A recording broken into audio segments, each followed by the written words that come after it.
Good morning, good morning, good morning, good morning, good morning.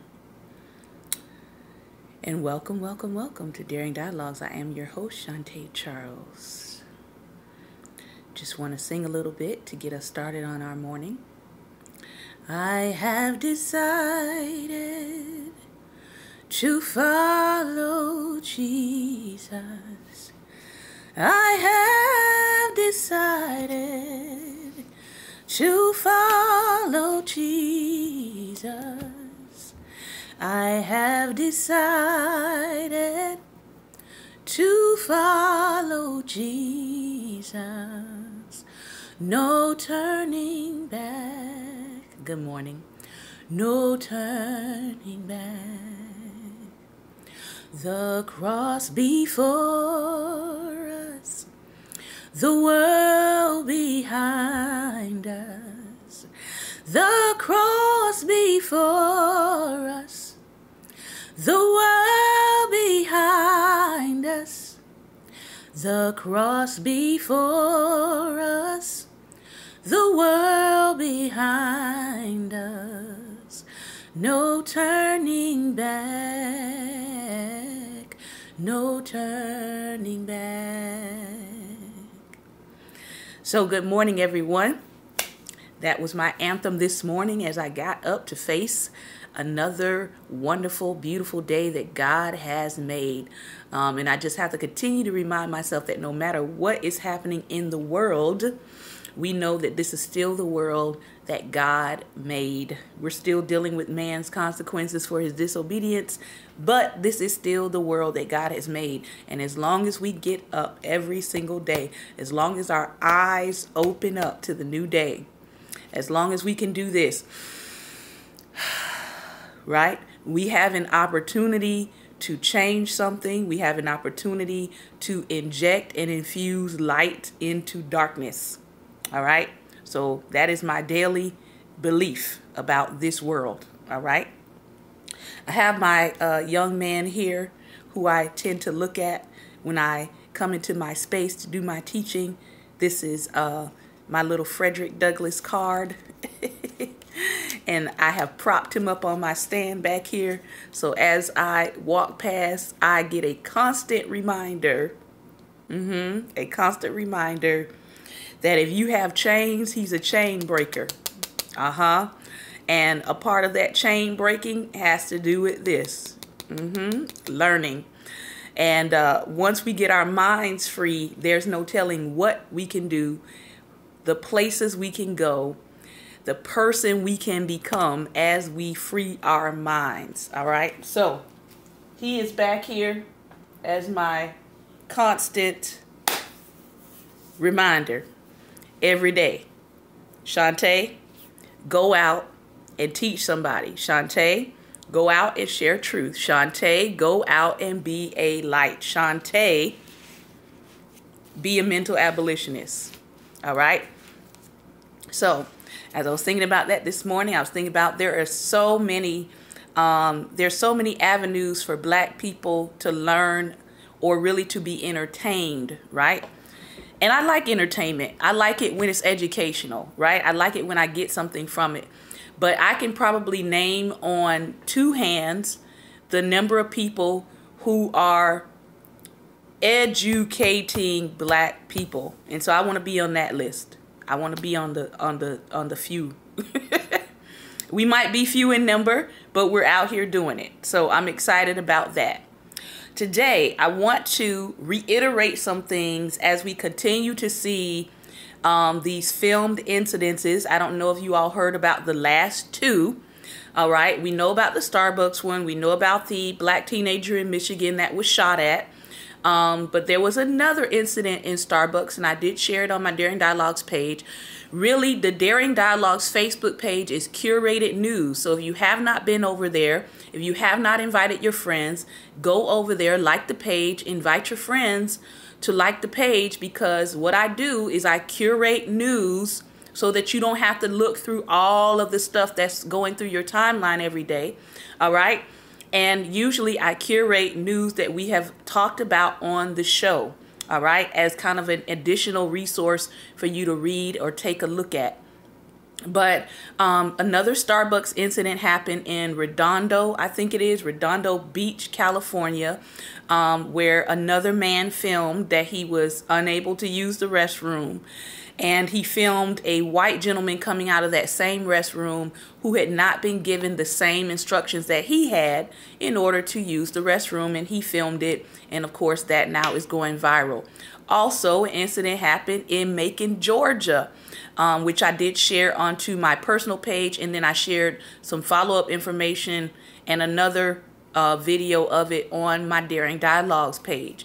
In Macon, Georgia, it was a older woman, her daughter, and her son assaulting, get this, 2 black military police officers. They were in full uniform. And they had an issue in the parking lot. I guess maybe one person got to the parking space before. The details about that are unclear. But anyway, the son got out of his car and began to harass the 2 military soldiers, military police soldiers, both female. He began to harass them from their car all the way into the restaurant that they were all going to eat at in Macon, Georgia, called Cheddar's. And he proceeded to call them names, call them out of their name, insinuate their sexual orientation, which none of that has been reported as true. It was simply things that he was saying to get a rise out of them. And then he proceeded to try to put his hands on them. And so did his 72-year-old mother. And this was captured on film. And they did say, as a result of the film, the police officers were called. They were able to come and arrest the right people. Notice I said arrest the right people. Because when they got there, the white family that had done the assaulting and the accosting said that they were attacked. And the daughter went on to lie and say she was attacked by 10 black men. All right. So when people say, well, why do you need a phone? Why do you need a video? Why do you need to start recording? Because unfortunately, in our society, sometimes video can help black people and sometimes it can't. So you just never know. You never know who you're going to get rolling up on a situation. Thankfully, these peace officers, officers of the law, citizens on patrol, hats off to them. They were able to look at the video footage and say clearly these people over here were in the wrong. They arrested the correct people, all right, for assaulting these 2 military police officers and took them into custody. They're out on bail, of course, but the son, I believe, and the 72-year-old mother has been charged. Turns out the mother and the son own about 2 or 3 businesses online, and people have already gone to their business pages, flooding it with 1-star reviews and giving their comments on what they saw as despicable behavior. All right. The other piece about that is Cheddar's, the restaurant, also gave a statement saying that that family has been banned from coming to their restaurants. Cheddar is not crazy. Cheddar understands the black dollar. Also, the other place that gave a statement was Mercer University, which the mother, 72-year-old mother, does occasional teaching at for art classes. Okay, Mercer University also gave a statement saying, you know, that, hey, yes, she does teach some classes here, but she will not be teaching in the future. So what is this showing us? This is showing us that, number one, as I was praying last night, number one, time is up. Somebody can hashtag that. Time's up, bigots. All right? If you're going around doing harmful things to people because of their race, their sexual orientation, their belief, their faith, any of that, all right? Time is up. Time is up. You may disagree with something, but you don't have to try to block a person. You don't have to try to physically do harm to people that you disagree with, all right?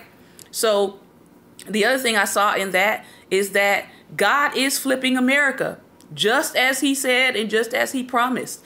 And so People who don't understand that it is a new day, not just with our country, but it is a new day with God. All right. I tell you something. I don't want to be on the wrong side of God flipping this nation. I don't want to be on the wrong side of that. So we have to understand what is happening. We have to understand that God is calling for these things to be judged in our nation. All right. And the more that we as a country drag our feet, the more God is going to have to step in and intervene, because some of us are not getting the message. We're not getting it. We're not waking up. All right. So I expect to see more of what God is doing in our country. I expect to see more people rise up and say, this is despicable. This is ridiculous. This is intolerable. Remember, we've been saying here that when white people get sick and tired of what white people are doing, then you will begin to see some massive action, all right, concerning the behaviors of people in our society. And that is not just my sentiment. That is a historical sentiment.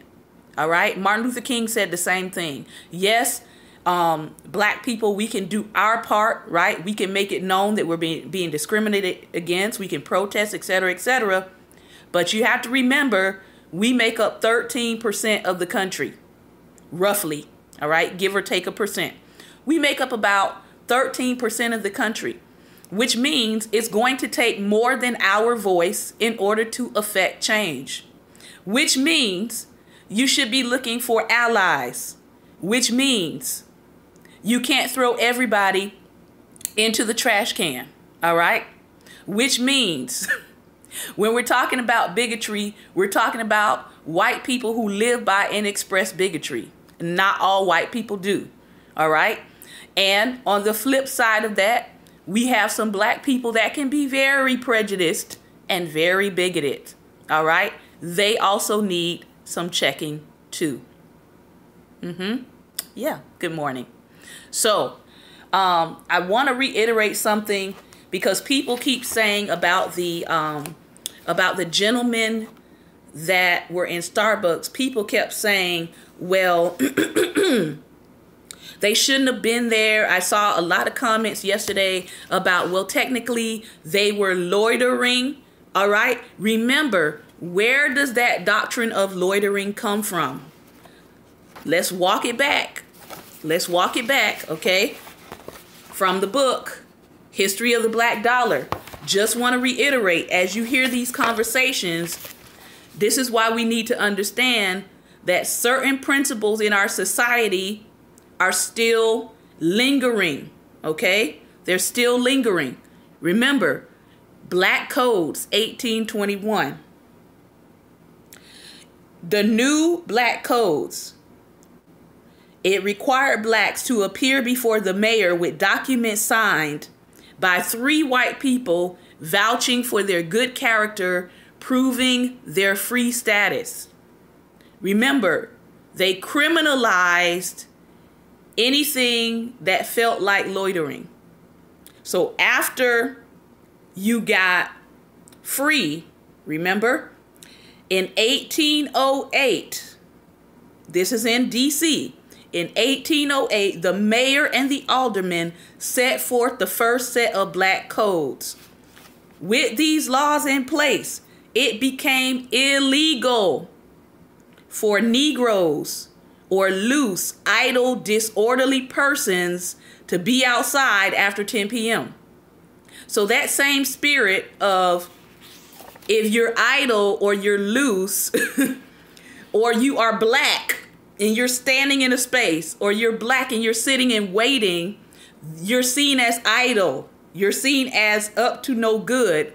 And therefore, that mentality is still circulating in our nation. This is why people call the police on you if you're sitting and waiting for a meeting. All right? I know people don't understand. They're like, this is ridiculous. Why do they call the police on them? This is why. This mentality is still embedded and coded in our society. This is what we mean by racism is baked into our society. And it has to be uprooted. All right? The principles, the thought processes. Yes, how you're automatically suspect simply because you're black. I've told my husband this before. I get this a lot of times when I am out during the day in public spaces. All right? People literally ask me, what are you doing out? Basically, what are you doing out? Don't you have somewhere to be? I'm telling you from my own personal experience. And when you say, ma'am, sir, I'm out here doing research, or ma'am, sir, I work for myself. Oh, as if black people can't be entrepreneurs. Okay? So we have to understand that people do have this notion that if you are sitting around in a public space, that you either are unemployed or you are you're idle. You have nothing better to do with your time. It is a mindset. And it was baked into our laws in our legal system. All right. So let me talk to us really quickly about the Great Migration, which occurred in 1900s. And there is a really good book about it. It's called The Warmth of Other Suns. I cannot remember the author name right now, but it is all about the Great Migration and how millions of black people left the South for safety, higher equality, and better paying jobs in the North. So I want to reiterate that. I wasn't sure if we read about it or not, but I want to make sure I read it for you all, okay? I don't think we read about it. Millions of blacks left the South for three things: safety, higher equality, better paying jobs in the North. Remember we said even those who did manage to buy land or get land in the South, some of them wound up having to leave that land and property in the South for fear of their life.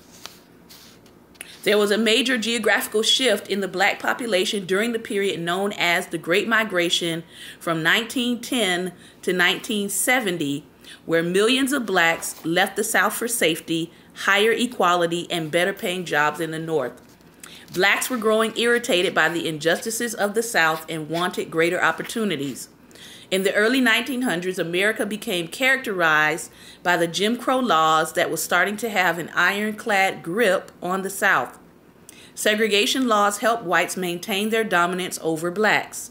Schools, hospitals, voting stations, transportation, subway stations, bathrooms, restaurants, neighborhoods, phone booths, water fountains, and even how high you could hold your head while walking were all dictated by these laws.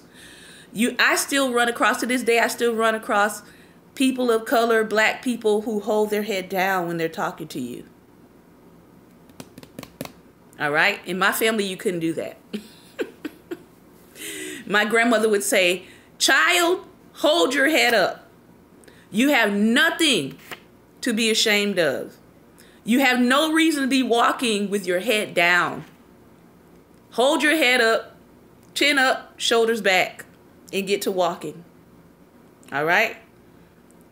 They formed an elaborate, he said, that makes so much sense. I used to wonder about that. Yeah. Because during that time, if you looked a white person in the eye, it was seen as disrespectful. It was seen as you, with your body language, trying to make yourself equal or superior to them. Black people got lynched for looking people in the eye. All right? And I know when I was growing up in elementary school, there was a whole period of time where the teachers could not understand why the students would not look at them when they were talking to them. So they would say things to black students like, "Look at me when I'm talking to you." But culturally, we were told, don't do that. All right. So even in the younger generations, like in the 80s, we had to actually come out of that mentality. All right. Because it was ingrained in black people. You don't look at white people. You don't look at them in the eye. You don't give them direct eye contact, People actually still teach that to their children with police officers. You don't look police officers directly in the eye. You don't give them eye contact. If they pull up next to you while you're driving, you don't turn over there and look directly at them. All right? I know some people may think, what is she talking about? I'm telling you, these are things that parents say to their children. Don't look them in the eye. Say yes, ma'am, or no, sir, and keep it moving. All right? Because in some places, looking them directly in the eye for them is a sign of defiance or a sign of you are making yourself equal with them. This was well known in the South. Go ask anybody who lives in the South who's of a certain age and they will tell you this. If I'm wrong, somebody on here who's older, who's 6 years older, correct me if I'm wrong. All right? So this was a behavior that we exemplified. All right? How high you could hold your head while walking were all dictated by these laws. They formed an elaborate, purposeful, and impactful expression of white sovereignty that fed directly into the image of the despicable Negro. While segregation legally began in 1889, the Jim Crow laws of the early 20th century embellished the physical and mental separation. Between 1880 and 1940, the Tuskegee Institute recorded, all right, just the Tuskegee Institute alone recorded 3,445 known lynchings of blacks. That means that somebody recorded it somewhere. They found maybe a church announcement about it. Some of them were recorded in newspapers. These were the ones that people actually knew about. According to the National Association for the Advancement of Colored People, lynching is defined as evidence exists that someone was killed. The person was killed in an illegal fashion, meaning they never had a trial. There was no guilt or innocence determined or concluded. A group of 3 or more people participated in the killing, and the group acted out of a perception of serving justice or tradition. To survive, blacks collectively turned to self-defense, which often ended with physical conflict. 88% of lynchings took place in the South and usually involved an alleged rape by a black person. Despite living in a country that demanded equality to all, blacks were forced into an unequal status. Blacks were referred to as socio-politically and biologically inferior. For example, in the 1920 Yale Review, Vernon Kellogg states, "We prefer the characteristics of the white race taken as a whole to those of any other primary race. Some of the results of such biological consideration of racial crossing are already known.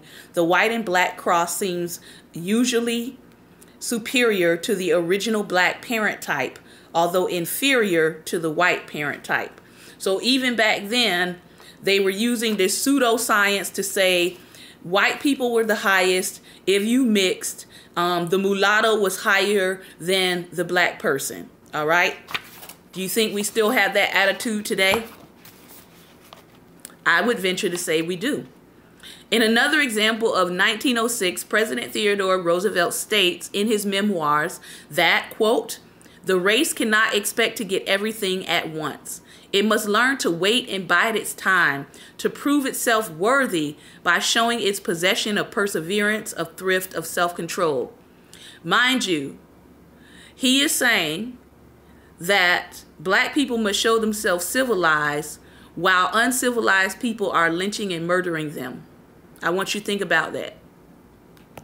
How much arrogance does it take to say these people over here are civilized, but these people over here lynching people, cutting off their body parts, stringing them up on trees, burning them and calling it barbecues and picnics? Those people are civilized, but the people that they're murdering are uncivilized, and they have to bide their time and prove their thriftiness, their perseverance, and their self-control. Yeah, definitely. All right. The Great Migration, unprecedented conflict in the workplace as blacks offered higher quality performance for lower wages than whites. Inadequate housing facilities that were becoming increasingly overcrowded also frustrated blacks and made them less tolerant of inferior treatment. Economic deprivation and a lack of political participation mixed with newly experienced black soldiers that lost limbs for freedom created a beautifully dangerous combination for black progress. During the war, many whites were sent overseas, which opened thousands of jobs for blacks that previously they could not obtain. World War III, possibly opening up jobs for black people. As they returned home, they found their jobs had been taken, and then they began to grow more resentful against black people, leading to a series of riots on black wealth from 1917 to 1960 in cities such as these cities had riots by white people who were upset that black people had taken their jobs. The following cities: Houston, St. Louis, Chicago, D.C., Detroit, Harlem, Los Angeles, Cleveland, Tulsa, and Newark. The common denominators in all these cities had been the black population shift, career advancement for black people, surge of violence, and the military release of black men returning home with the ability to fight and the ability to carry a weapon, which terrorized white people. In California, the black population grew in urban cities. Racial discrimination forced men into service jobs such as shoe shining and chauffeuring. In 1907, Oakland hosted its 13th meeting of the Afro-American Council, showcasing the presence of a thriving middle class. Working hard and blessed with good fortune, many black entrepreneurs, including women, began to climb the ladder of success. Former slave Biddy Mason used the money she earned as a nurse to invest in Los Angeles real estate, becoming a wealthy philanthropist and founding the first AME church. I believe she is in this book here, but we'll talk about that in a moment. Mary Ellen Pleasant. Wait, let me not skip over that. Let me back up. Former slave, hashtag former slave Biddy Mason, used money she earned as a nurse to hashtag invest in Los Angeles, hashtag real estate, becoming a wealthy philanthropist, and hashtag founding the first AME church.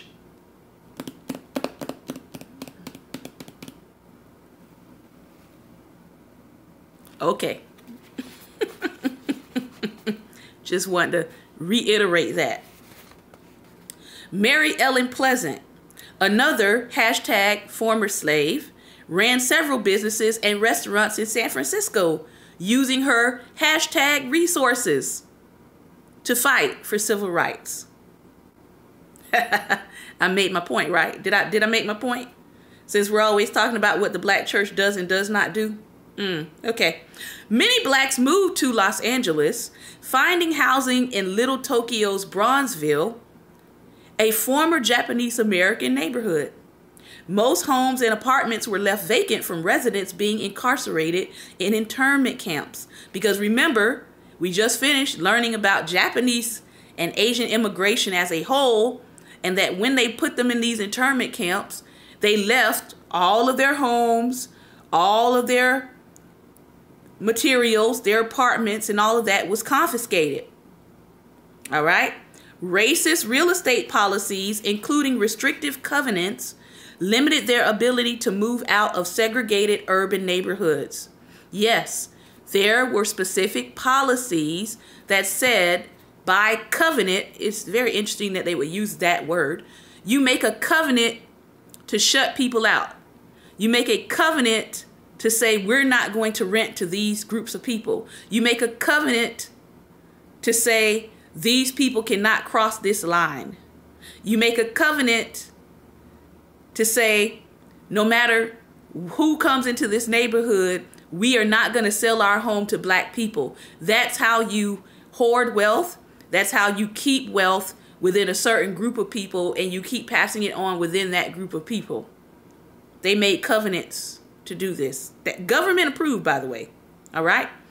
It limited their ability to move out of segregated urban neighborhoods. Discrimination restricted their access to skilled and professional jobs as well as to higher education. Remember, it's education, access, and opportunity. Those three must work together. It's not just education, it's not just access, it's not just opportunity, it's all three of them working together.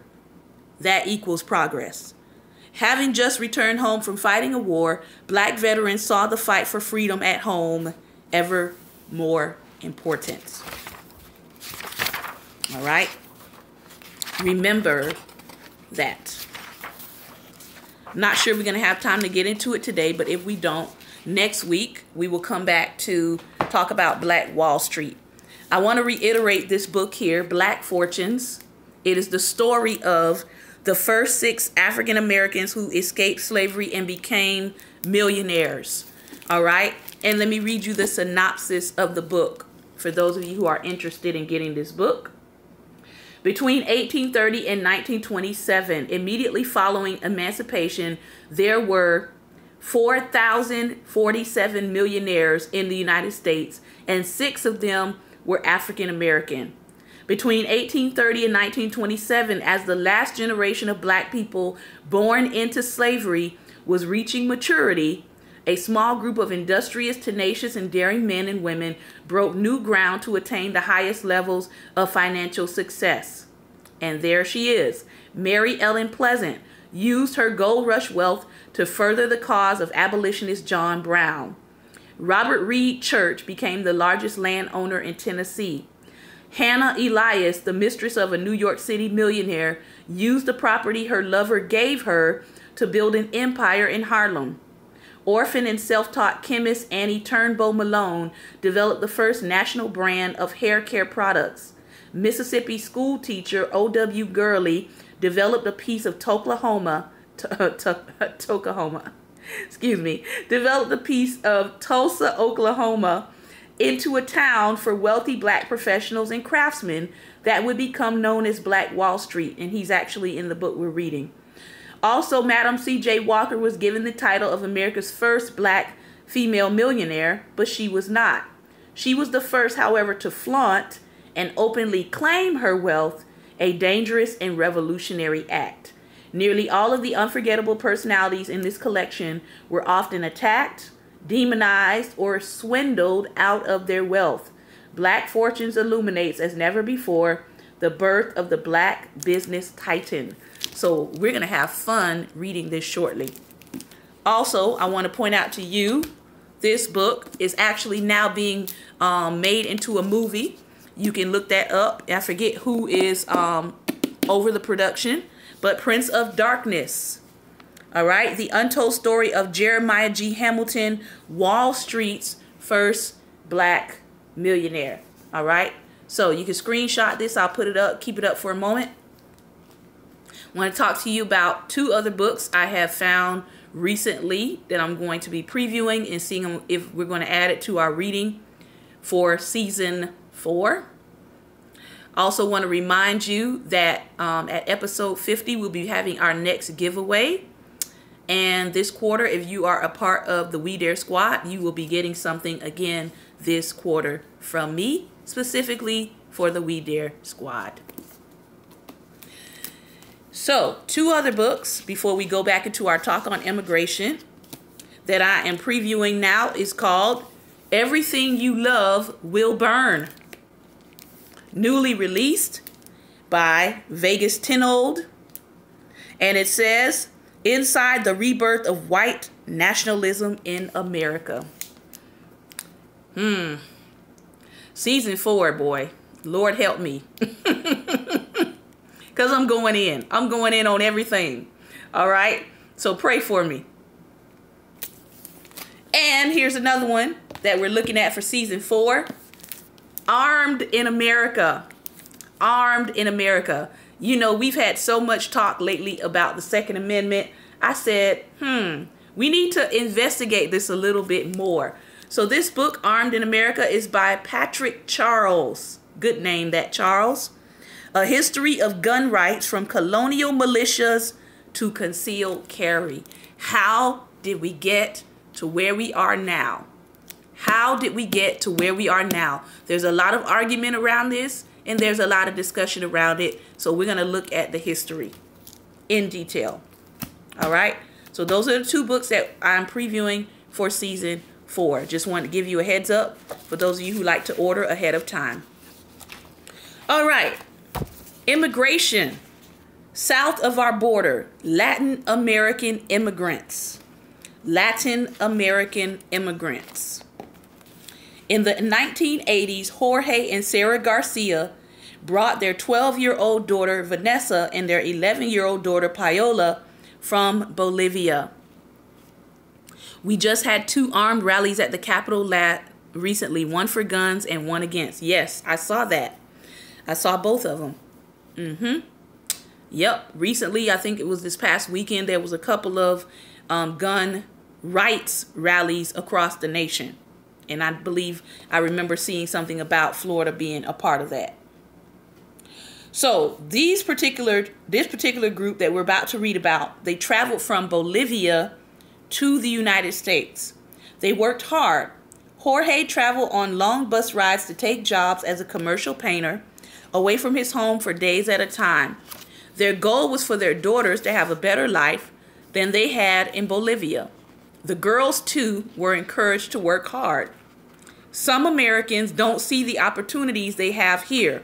They take things for granted, said Paola. I want to unpack that for a moment because I've had several people who are immigrants in this country say things about Black Americans.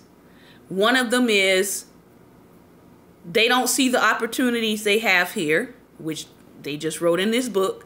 The other one is they take things for granted. But if you actually look at our history as we have been going through time and time again, over and over again, you will see that Black people have worked very hard. We worked hard for free. Hello. So this is not an issue of work ethic. We don't take things for granted. Because just about everything we've had to work for in this country, we had to fight for. Because laws were enacted to make sure we didn't get it, or we didn't get our fair share, or we were shut out of it, or we were told absolutely not, you cannot have it. So we don't take things for granted. Now, I will say there is a generation that has been raised, all right, with more things, right? But to simply put a blanket on it and say Black people take things for granted is not true. It's ahistorical, all right? If you look at our struggle, we can't afford to take anything for granted. All right? I just want to point that out. Untrue statements, but sometimes they come from our fellow immigrant friends who are over here, who mean well, but you don't know our history. And so before you make comments like that, I'm going to ask you to actually study real Black history and understand how much Black people had to fight for the little bit of progress we do have. That keyword, everyone gets to enjoy who didn't fight for it. Do I need to say that again? The freedom that everybody is enjoying, our ancestors fought for it. I'm going to say it one more time. The freedom that everybody gets to enjoy, the civil rights that everybody gets to go out and demand, started with our ancestors' fights for the right to be human. Okay? The fight for the right to be human was the first fight. All the other fights on top of that, all right? The right for gender equality, the right for the ability to express your sexual orientation, all right?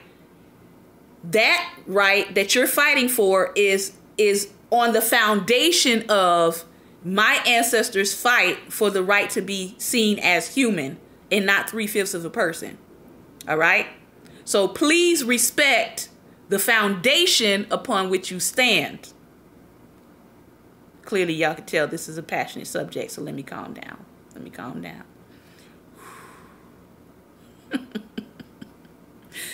Respect the ground that you stand on. Respect the foundation that you stand on. All right? And as an indigenous person, I'm going to speak for us too. Respect the ground that you stand on. All right. We're going to move on. Our parents taught us that if we wanted something, we had to fight for it. Vanessa applied to attend George Washington University as she was finishing high school. The day I opened that acceptance letter, I knew my life would be different. It justified everything my parents had been through. Vanessa became a finance manager and Paola became a physical therapist. In 2013, their parents finally became U.S. citizens. When the ceremony was over, I cried and cried, recalled Sarah Garcia. I thought to myself that now I have everything I want. I am an American citizen. Both my daughters are professionals, and the future is ahead of them. What more could I ask of life? Get crunked up, Pastor. Don't tell me to get crunked up this morning. Don't do it. I thought to myself, what more could I ask of life? I was watching and this is also on Daring Dialogue's page. I was watching a documentary. I think it's like 15 minutes long. It's not long. But I was watching this documentary about a man from Jordan who came over here. He came over here. He had been working. He had been on a legal work visa. He had built a family, built businesses, had children, got married, I believe, to an American citizen. And he had been here for 40 years. And ICE came along and dismantled his whole life.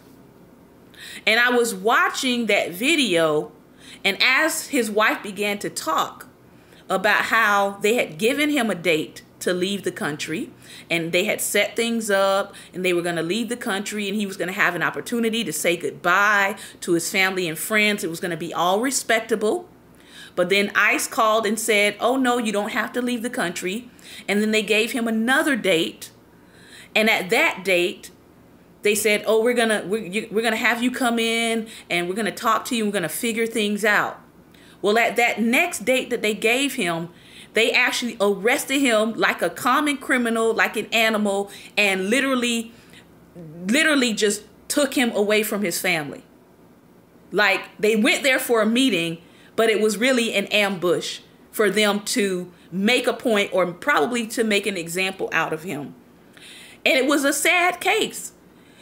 And as I was watching it and listening to the wife talk about how painful it was for her husband to be sent back to another country, how painful it was for the children to, right before they finally deported him, to see their father behind a glass talking to them on the phone. How painful it was for her children to see their father in this small tiny box, this cage, communicating with his children.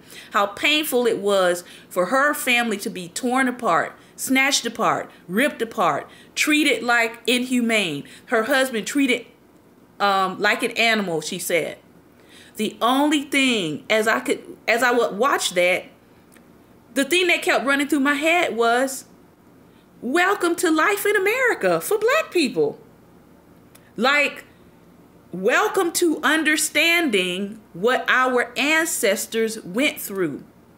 Welcome to understanding how generational trauma can be caused. It was horrible what they did to this family. They didn't have to do that to that man at all. He wasn't a criminal. He didn't have a criminal record. He wasn't, any of that. But they made an example out of him. And not only did they do that to him, but they traumatized his wife and his family and his community. Hello. And that was just one family. Now you multiply that by millions of families over hundreds of years. All right. And then you have the nerve to have people saying, get over it. The same people who won't get over the fact that they lost the Civil War are telling other people to get over their history. The irony. Okay. So you have these things happening in our country, and you have a set of people saying that these things deserve to happen because this is the law and this is legal. But remember, all laws are not moral. Okay? All laws are not moral. So just because something is created and written as a law or a policy, it doesn't mean that you should leave it unchallenged. When it goes against human decency, you should try to challenge it. You shouldn't just be walking around saying, oh, well, that's the law. That's the law. That's the law. That's policy. Because guess what? There's going to come a day when there's going to be policies and laws written that affect your family. White people, I'm talking to you right now. There are going to be policies that come along that are going to affect your family. And then you're going to be upset about those policies that you know are going to be directed at you. And then you're going to want people to stand up for your rights and to protest against policies that are unjust, that target your family.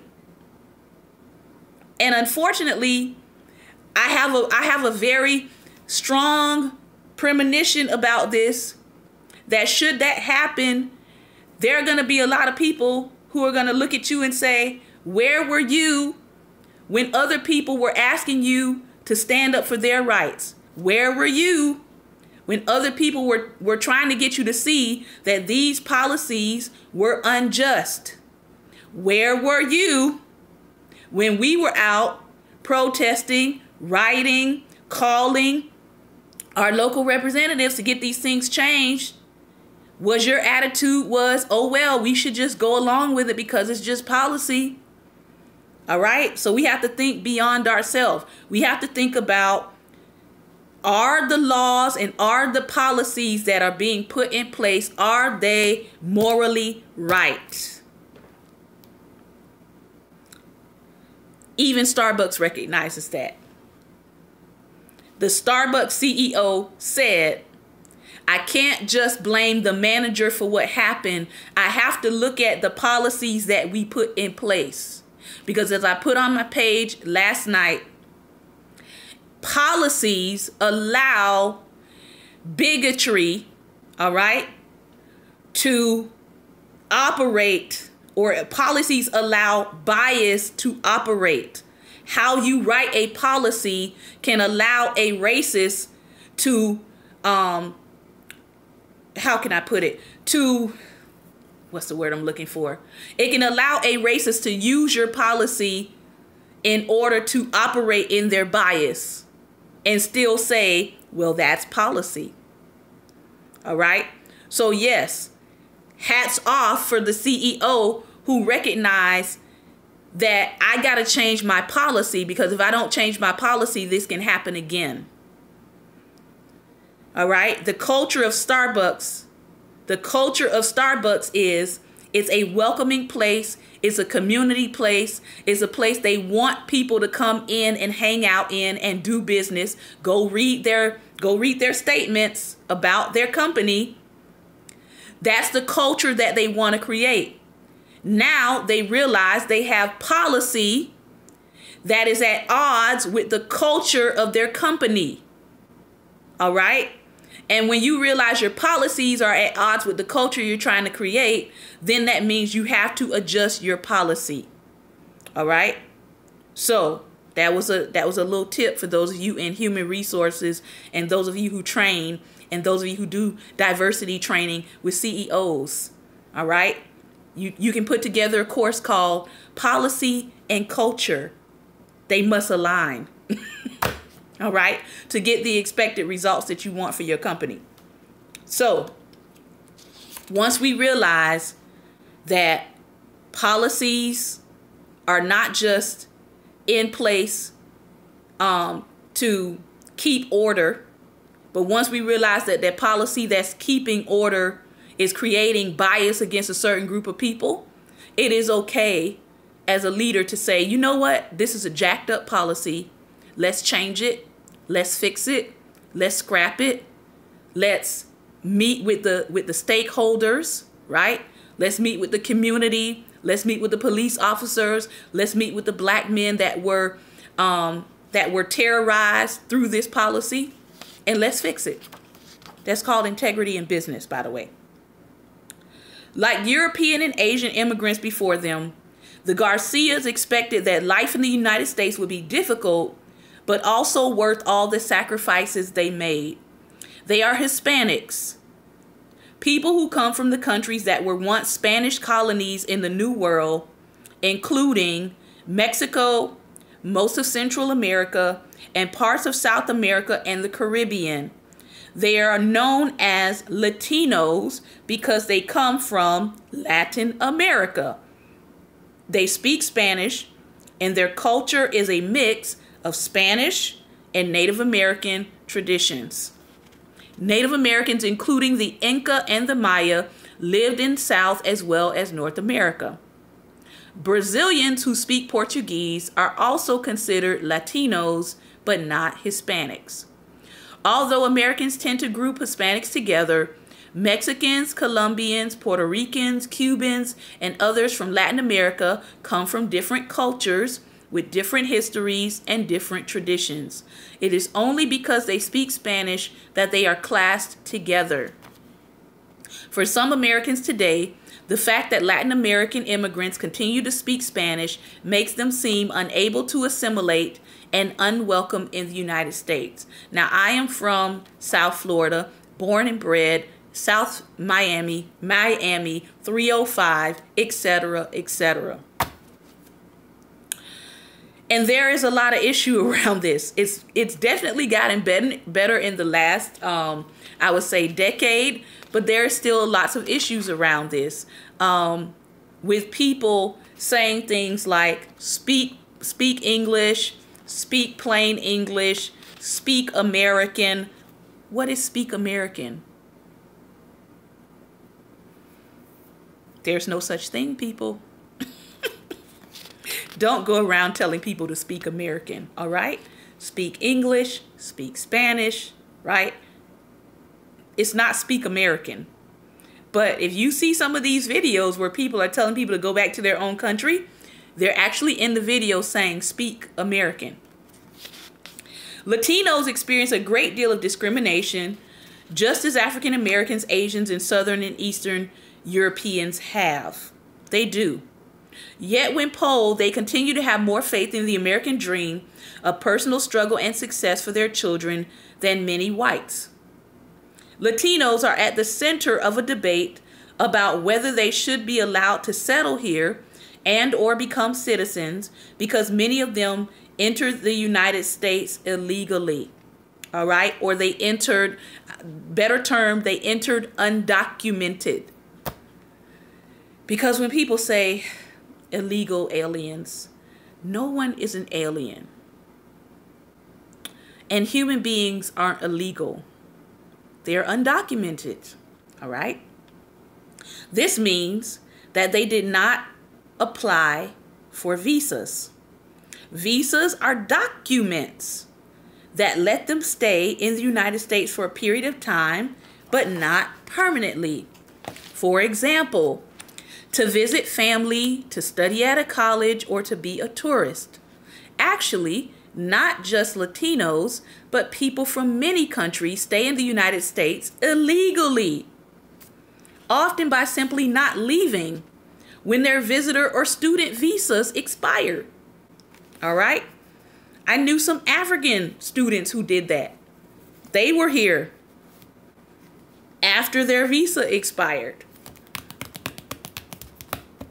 I said, you need to fix it. You don't want to be rounded up. Okay? For more than 150 years after the United States was founded, no immigrants from Latin America were illegal. Did you hear that? They were not even counted as part of the 1924 Immigration Act. Ranchers and farmers in the Southwest wanted their labor.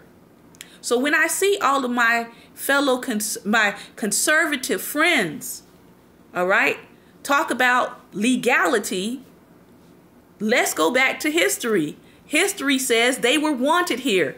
So they weren't even included in the Immigration Act. The area of the United States where most Latinos first enter, the American Southwest, including Texas, Arizona, New Mexico, and California, was once owned by Mexico. After the Mexican-American War from 1846 to 1848, the United States gained a large part of this territory. An estimated 80,000 Mexicans already lived there. They were given the right to stay or to go to Mexico. If they stayed, the government promised that they could remain Mexican citizens, but still own their property. Go figure. The great majority of Mexicans who remained in the territory, however, decided to become American citizens. Interestingly, the heritage of a fair number of them was all or part Native American. Yet the white Americans living there usually accepted them. In fact, it was common for white men to marry the daughters of the wealthy American ranchers. I wonder why. Might it be because you get the inheritance of the land? Still, Mexican Americans did suffer from some discrimination in their new country. The original Mexicans in California and Texas called themselves Californios and Tejanos, respectively. And most people now know about the Tejano culture through the singer Selena, I believe.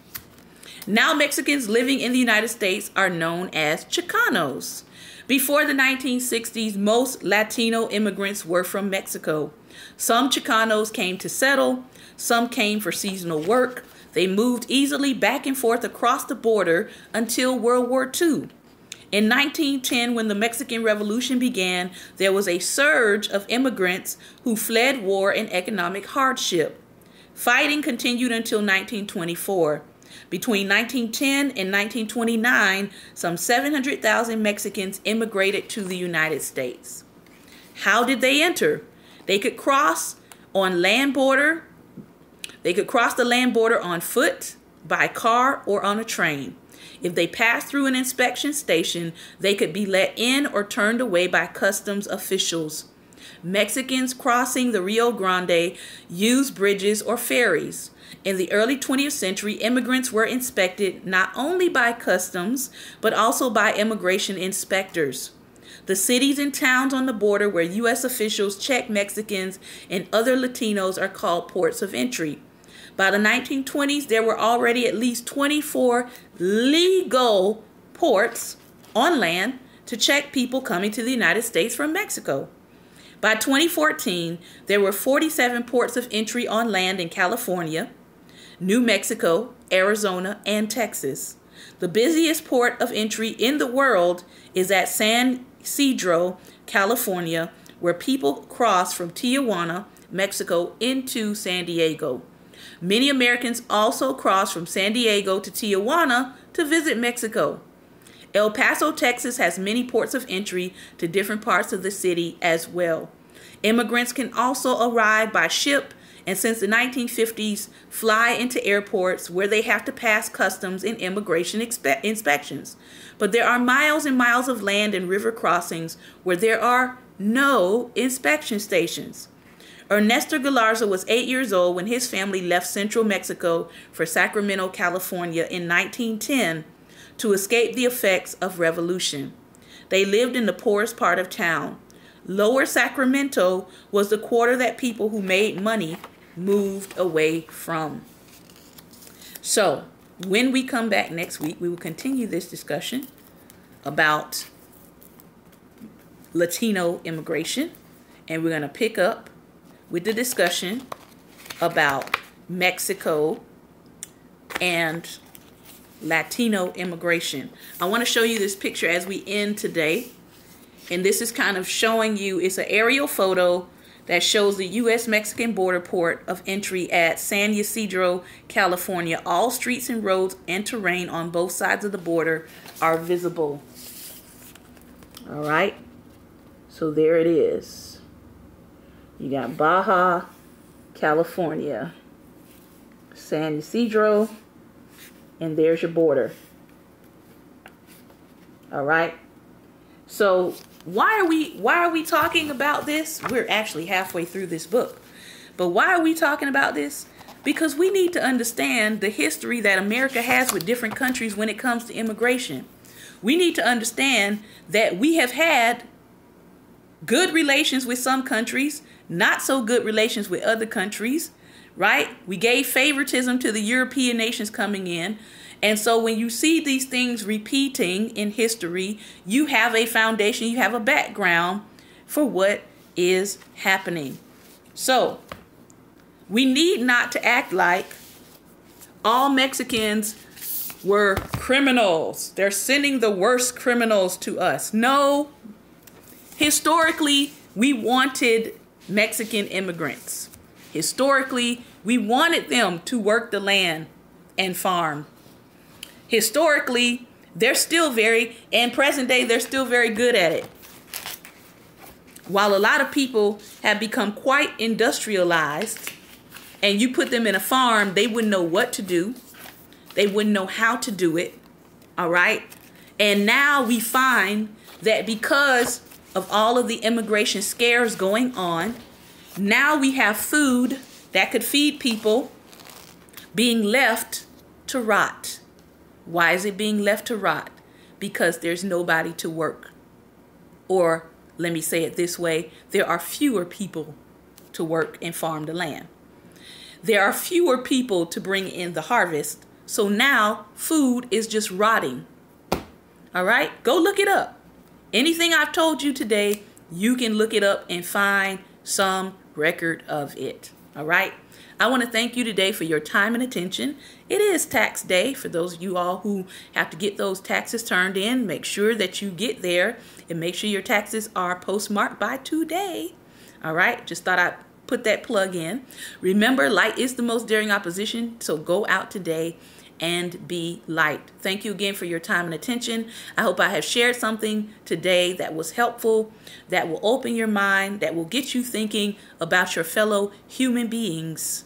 As Martin Luther King said, this is a world house, and we can either choose to live together as brothers or perish as fools.